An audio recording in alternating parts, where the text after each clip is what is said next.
Your niche is where you get fame, because what you do is you move from a commodity to a specialist.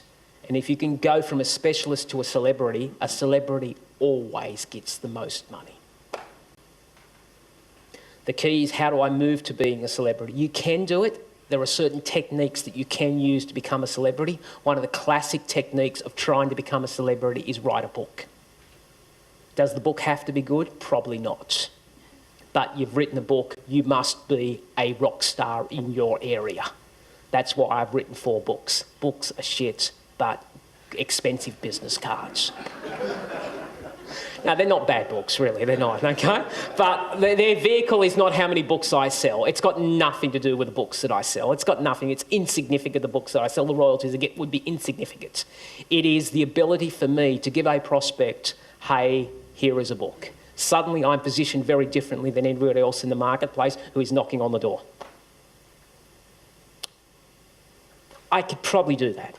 Number 3, you've got to have effective systems, guys.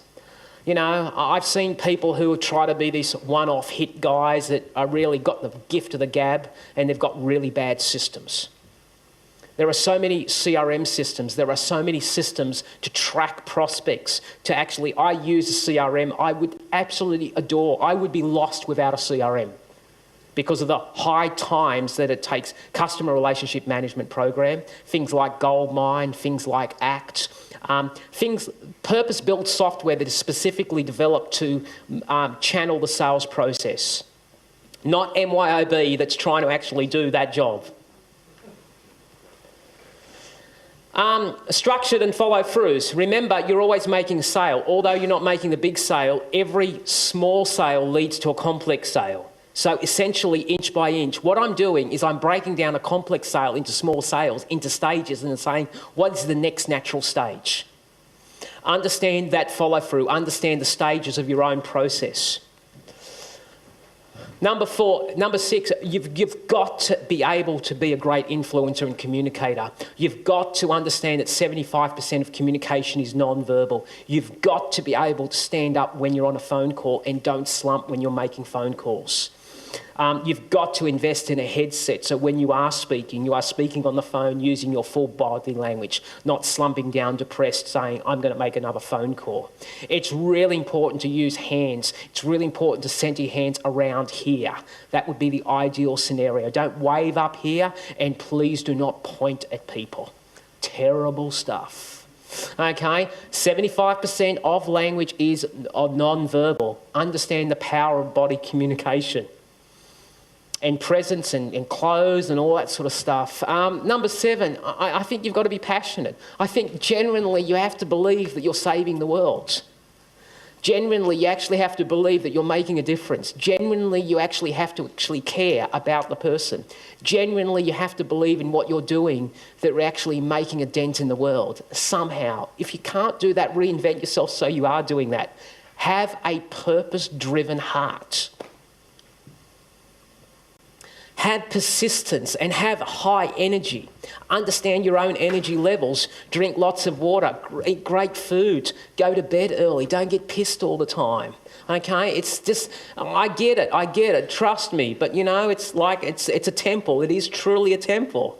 And you'll see that your performance will dramatically improve if you get sleep. The greatest single area that I see people suffer in is sleep deprivation. They don't sleep well. And it affects everything. Who here sometimes struggles with sleeping? Anyone? Yeah.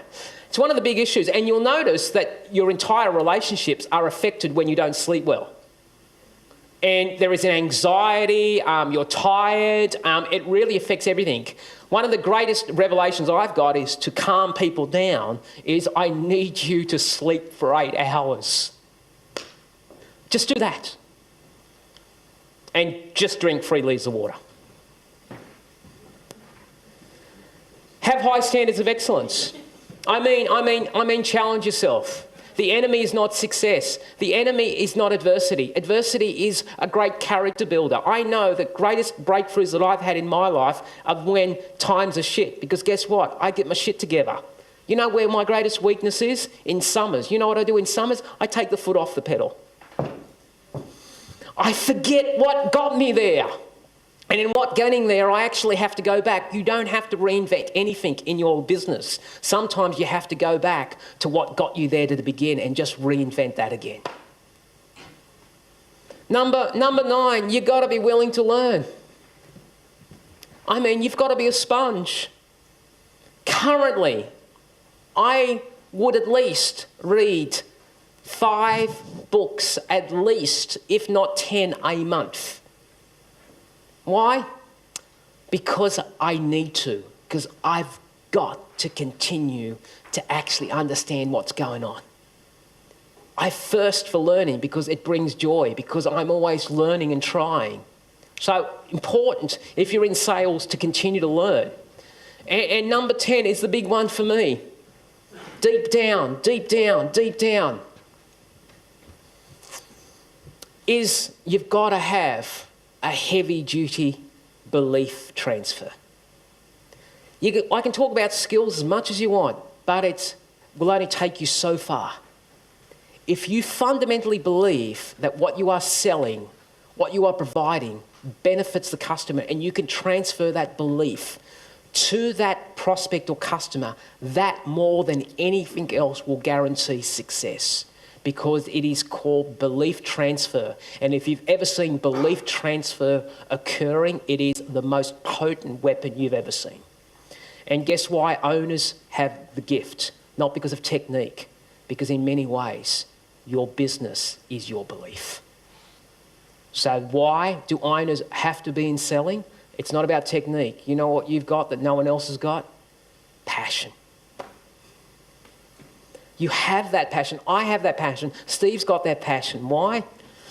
Because we have birthed it. No one can sell something like the mother.